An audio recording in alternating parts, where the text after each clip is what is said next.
Welcome to what is going to be the 9th ever Siege Analysis Siege Breakdown. So we're going to be covering the Siege mode that's going on currently between my clan and the GLFY Jedi Knights. So it's been a very interesting matchup so far. As you've probably seen from the thumbnail, there was actually a rare team in this fight as well that I went ahead and took care of, which was good fun. So I want to go ahead and cover that. And yeah, we also have the Faction Wars Hard mode that's coming out now too, which the Ogryn Tribes is being an absolute bitch, I'm going to be honest. I put out the video on it there earlier today. This Siege analysis is probably going to go live next week, so it'll be a little bit delayed. But yeah, it's been an absolute pain, so I'm definitely going to have to look at building some of these new champions, and I might actually miss Stage 3 on this, to be honest, because I just cannot get through the Elvas. They are incredibly hard to deal with when you don't have a whole lot of damage inside the faction. And I've been trying a few different champion options that I have, but we just can't seem to make it happen. So that being said, let's go ahead and hop into the siege analysis here. So right now the points are as follows. So we're at 3750, they're at 2275. Both strongholds are down at this point, so it is anybody's game. But obviously if we're able to push up and get some more points and get some more gear, that would always be very welcome, of course. So let's go ahead and take a look. We're taking a look at the offensive side of things first. So we opened off with post 2. I'm going to go ahead and move myself here just so you can see the teams and whatnot. So we started off here. We had the Noel and Santa Claus strategy, which is a bit interesting, as well as Roshkar the Tower with a Brimstone Awakening. I can't exactly say that this is the most PvP oriented awakening out there, but I mean, hey, it is what it is. He would have been pretty good in sheep, I think, and he got taken out pretty easily there. This is the rare team that I was mentioning. So we had Elhain, Master Butcher, I think is his name, Bellower, and then also Reliquary Tender on the other team. Now, I did run Beastmaster against him, which is a fantastic champion. He has a passive where he gets an extra 50% damage for each first hit on each enemy, and he also has a 5.6 times multiplier, I think it is, on his A2 with a block revive as well, which is just absolutely insane. So he can definitely do some work. We kind of continued up through the middle of the board here. There was an insane post at post 10 where they had like Siegfried, Galathir, Sifi, and Marichka. So that got taken out by our clan leader with this particular team here, as you see. Absolutely insane that one of the best damage dealers inside the entire game is tagged as a support, by the way, but it is what it is. We're going to go ahead and take a look through the stronghold here. My second attack was sent into this team. Again, a 6-star awakening with a brimstone on the Taurus is pretty crazy. No sheep or anything in this team. Definitely made it pretty easy as well. We have a rebattle that was used here against a double Taurus and Marichka team composition. That is very interesting.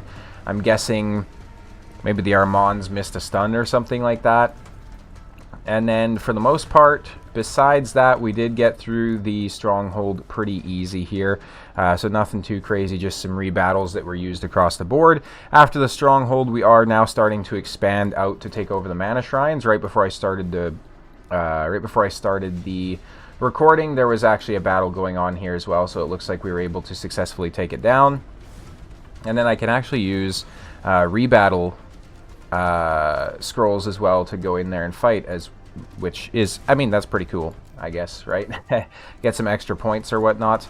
Actually, I don't even think it uses the scrolls. I could be wrong on that. I'm not overly familiar with the rebattle function, I won't lie. It's not something I've looked into a whole lot. We're presumably planning on just kind of expanding it. It's always tough for me to do these reviews because, again, it's 8.5 hours until it actually ends, but it's already like 10:30 p.m. for me, and I got to work the next day, right? So I always have to basically get through the review a little bit earlier and then get it posted and edited and all that sort of good stuff. We have a defense tower here as well, which has a pretty nasty team in it, right? So it's got Volcanos as well as Candrafon, and then 2 Duchesses, so they can kind of just chain revive, which is pretty crazy. There's some posts in the middle of the board that are still open for taking as well. Raid is not very fair with how they divvy out the attack scrolls, so I only got 2 scrolls this time, and there were other clan members that were getting like 4. I think somebody even So there was multiple people that had 3. There was some that had 4. It was just absolutely crazy. We're going to go ahead and take a look at the defense side of things. So they came in through our post 3, and they did defeat this team here. I mean, it was crazy teams on both sides, right? So Mikage, Arbeus. So they mainly just got countered, I guess, by the Nice, because he could switch form, and it doesn't really matter if he's locked out or not. They did actually push up into our stronghold as well. So if we go ahead and take a look at the defense reports, Kashi Boy was just farming some wins here on defense, it looks like. And they did finally end up beating him, of course, but we basically had Baraka just kind of sink their entire scroll list into this one team, which is always kind of funny. And then scrolling through this, most of the other teams did get defeated within 1 attack, which is always a bit disappointing to see, but every so often you'll have somebody like T-Fern here who just absolutely shreds on the defense side of things. Look at this. So Fabian, Sifi, Marius, and Odin team is pretty strong, to be honest. The only thing that, like, you know, really stands out about that is it's not the most tanky of teams, but it's still going to be very hard to get through because you have a lockout, you have a strip, you have speed, obviously, like you have a speed aura. It's a very strong team, and then obviously you can't really outspeed them either because you have Fabian inside the what's it called, temporal chains. The only thing is they have a 6-star temporal chains on the Sifi, which if you run a Marius into that, is basically GG. You're just going to turn him into like a cannon that just keeps going off. So one thing to consider. We have Nick, who's just farming defensive victories as well. Some people just absolutely shoving their team attacks into this. Based on the actual teams that are being used as well, I can't say that I would believe that this is like you know, a throw that's happening. It looks like they just had some genuine troubles to get through the defense there. Not sure if my clan leader is in contact with theirs or not, but I would be curious to see. Gallius is absolutely insane now after his rework as well. People are loving him a lot. We did have a defensive victory here as well from Darkrain, which is pretty cool. With the stronghold, so there was some defensive towers and whatnot here that they went ahead and took out as well. I wonder why. Not sure why this one's darker, but it is what it is. I have my defense set up over here, so the defense I'm using is Marichka, Fabian, Taurus, and Embrace. So I'm hoping Embrace will be in there and kind of be like a counter lockout champion. The one thing I want to call out though is with Embrace, if you don't start or if you don't set any sort of a AI preset for him, he does not switch to his form 2 like ever for some reason. Even when he's locked out, I don't know if it's a glitch or if it's how Raid intends it to be, but I've had him get locked out by, like, you know, Crixias, I've had him get locked out by Fabians, everything like that, and he does not metamorph into his second form, so he'll just keep AoE A1ing essentially, which is very annoying because you want him to switch over if he's locked out, right? But I mean, it kind of is what it is, I suppose. It looks like we have an attack going on here as well. One of them is trying to take down our remaining defenses. In terms of the defenses here, nothing too crazy. We did have a rebattle that happened. It's interesting they lost the fight with all mythicals, won the one with some legendaries, but, you know, it is what it is, I suppose. Overall, as you can see, it looks like our board is still remaining very strong. There's a lot of, like, magic towers as well as defense towers and stuff like that that are still standing.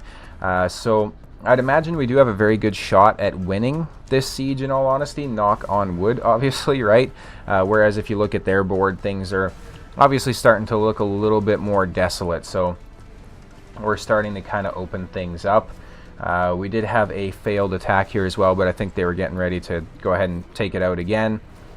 And yeah, it's been a pretty interesting siege, certainly. This particular clan is ranked 92 in the entire world, which is always pretty impressive to go against high-ranked clans like this as well, right? Especially if we're winning.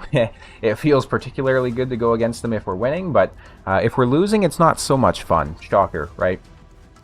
In terms of the stronghold, I'd be very curious to hear, you know, if there's any sort of tips or strategies that you guys use. Let me know down in the comments, of course. I also have a Discord that's always linked in these videos, and I think this is the first time I've ever mentioned it, but channel memberships are live, by the way, so it's like $3 a month or something like that if you want to essentially just support the channel a little bit more than just the regular likes and subscriptions. That is an option, so there's actually going to be a join button down by the subscription button there as well, which is pretty cool. But yeah, let me know down in the comments what you guys have as a strategy with your clan in terms of these strongholds. So if you're just trying to stack everything as your most powerful teams inside the stronghold, or if you're possibly just, you know, kind of sporadically placing powerful teams throughout the board and then your secondary teams inside the stronghold. I know for us, we generally tend to try and have a little bit of a mix, because if you just consolidate your strongest teams inside the stronghold, it's very easy for them to essentially just steamroll you everywhere else on the board, and then just keep throwing keys, keeps throwing scrolls into your stronghold until they eventually take it down, right? So that's just something to consider. If you have random posts that have really strong defenses and they have to use their top tier champions to get through it, then those are less that they're able to do against your stronghold, right? And it's always interesting too to see these these rare only teams. I am actually quite liking this. So I know there was one of the clans that we went against a few sieges ago where they had a lot of rare only teams, and it was super fun to go in there and fight them as well. And Chia inside the Discord is always sharing these different rare compositions he's getting. I think he shared a screenshot at one point of taking out like a mythical team in the arena with all rares too, which is just absolutely nuts. Like, he's doing crazy things. He's definitely a rare specialist, to say the least. So little shout out for him. His hard work definitely deserves it. But the awakenings and everything like that are just so much easier to get for a rare champion as well, that, you know, even if you're just waiting for them to come up inside the shop rotations, you're probably going to be able to get a 6-star before too long. Now, obviously the blessings are quite significantly lower too, so it's tough, because really you can't make an incredibly strong defense with rares, I would say, because there's always going to be a way to counter it, especially with, like, you know, AI messing up and whatnot, right? When they're trying to figure out what skills to do on your turn, they tend to not do a very good job picking in some cases. But on the offense side, it is definitely fun to do these fights. On the defense side, my tip for setting a rare team would be making sure to do the AI presets, and then also just not relying on Stone Skin, right? You want to have some sort of a gimmick besides Stone Skin, and that's really what she is specialized at. Maybe they'll get him on for an interview at some point. I think that would be kind of cool. But this team, for example, really their only thing was just, hey, we have Stone Skin and now we're good to go, right? So they all had one turn Stone Skin. I went first, even though I wasn't that fast. I just didn't use my skills. I just waited until the Stone Skin wore off, and then I just did a block revive with, you know, Beast Wrestler, Beast Master, whatever his name is. I always forget the dwarf's name, but I went ahead and, you know, beat them quite easily. You really need to make sure that you have some sort of like a cooldown increasing champion. There's actually one that I'm planning on building out at some point. I'll go ahead and show you this. So I think she's inside the Undead Hordes, maybe. I think it's our Arbalister. So she has an A2 where she attacks one enemy with a 100% chance of putting the target's skills on cooldown, which is pretty crazy if you think about it, because she's a Void champion, right? She has also an A1 where she has a chance to transfer debuff from herself to the target, A3 where her damage is increasing according to the number of debuffs on the target as well, right? And she's decently fast for a rare 96 base speed, but having just, you know, hey, your skills are now on cooldown, that's so incredibly strong, because rares have very low base stats. Oftentimes you don't have strong auras when it comes to like resistance and those sorts of things. So if you can just lock out their damage dealer, it's going to be such an easier fight for you that it's like insane, right? And then in terms of the dwarf that I was using, it's going to be this fine looking fellow right here. So Beast Wrestler, Mr. Forehead himself. He's an absolute crazy champion. Obviously Painsmith, if you have him as well, he's very, very strong. So he's got an A2 block revive with a block debuffs on himself if it kills somebody. Hard hitting skill there as well with the block revive. 100 base speed on a rare for a damage dealer is pretty crazy. Master Butcher's nice as well. He's got kind of like a Vogoth passive, and then he also has a random revive when he's killed. That was kind of the gimmick that they went for, I guess, with this particular rare team. But the issue was, again, I just bring in a block revive and it's game over, right? And there's only so many things you can do against that. But you know, there's even rare champions that like are able to place bombs and whatnot. So if you place somebody like that inside a Stone Skin, and then have them go. That being said, it's a whole just, you know, tangent on the rare champions inside the Siege.